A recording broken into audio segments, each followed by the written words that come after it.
चुनाव आते ही बंदूक लाइसेंस की मांग बढ़ गई है। ग्वालियर चंबल में अचानक आवेदन करने वालों की संख्या बढ़ गई है। खास बात यह है कि इसके लिए नेताओं की सिफारिश भी आती है। क्या है इसके पीछे की वजह, इस रिपोर्ट में आप देखिए।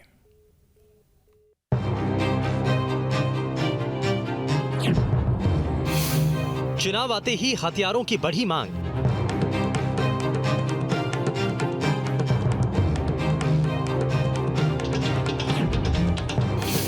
लाइसेंस के लिए सिफारिश की लाइन।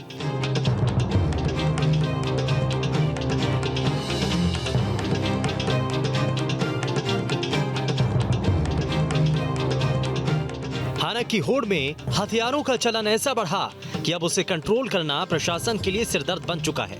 वैसे तो लाइसेंस के लिए ग्वालियर चंबल में पहले भी आवेदन आते रहे हैं, लेकिन चुनाव की आहट आते ही लाइसेंस मांगने वालों की संख्या अचानक बढ़ गई है। गौर करने वाली बात यह है कि लाइसेंस के लिए नेताओं की सिफारिश पहुंच रही है। नेता दिल खोलकर लाइसेंस की सिफारिश कर रहे हैं। अब सवाल है कि आखिर क्या कारण है कि चुनाव से पहले लाइसेंस के लिए आवेदन सिफारिश वाली सूची लंबी हो जाती है। तो इसके कई कारण बताए जाते हैं। मसलन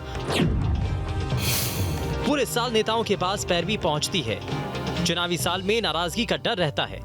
सिफारिश की चिट्ठी से लोग खुश हो जाते हैं, चुनाव में इसका फायदा भी मिलता है।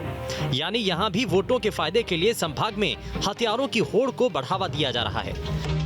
लगातार देखने में आ रहा है कि ग्वालियर चंबल में हार्श फायरिंग के मामले बढ़ रहे हैं और उसमें कई सारे प्रियजनों ने अपने प्रियजनों को खोया है। भारतीय जनता पार्टी के नेता ग्वालियर अंचल में शस्त्र लाइसेंस को थोक के भाव में बनवाने का काम जो कर रहे हैं, उससे कहीं ना कहीं मेरा मानना है कि गन कल्चर को बढ़ावा मिल रहा है, जो कि दुर्भाग्यपूर्ण है। और इससे कहीं ना कहीं क्राइम तो बढ़ ही रहा है, साथ ही साथ कई सारे परिजन बेवजह अपने परिजनों को खो रहे हैं। एक तो ये थोड़ा सम्मानजनक दृष्टि से लेता है यहाँ का समाज कि उनके पास अपना हथियार होना चाहिए।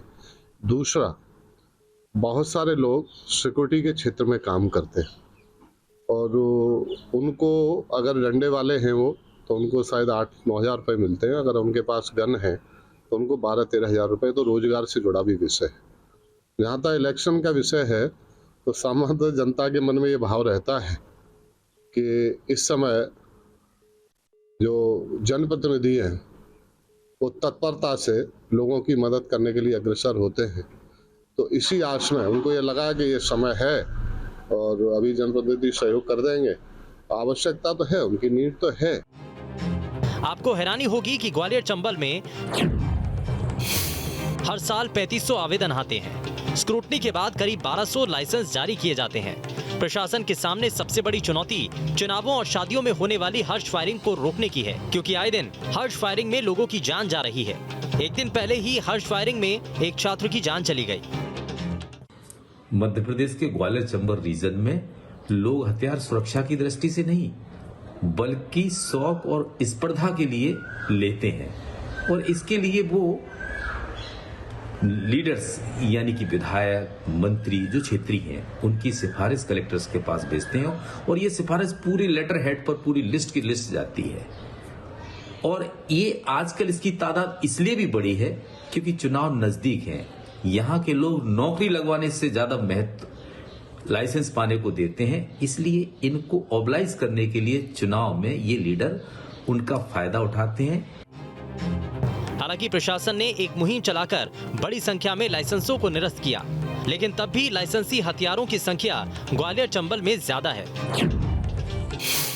आंकड़े बताते हैं कि प्रदेश में 2,50,000 लाइसेंसी बंदूकें हैं, यानी करीब 300 लोगों पर एक हथियार है। सबसे ज्यादा बंदूकें ग्वालियर क्षेत्र में हैं।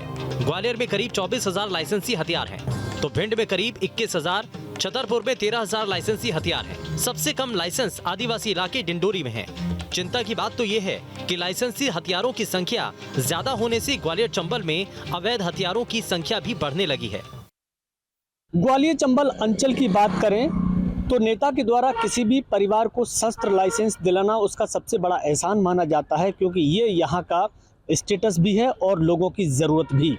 एक शस्त्र लाइसेंस दिलवाने से पूरे परिवार के लोग उस नेता से जुड़ जाते हैं, क्योंकि वर्तमान में हालात ऐसे बने हुए हैं कि अगर व्यक्ति के पास शस्त्र है तो उसे नौकरी मिलने की संभावना ज़्यादा बन जाती है।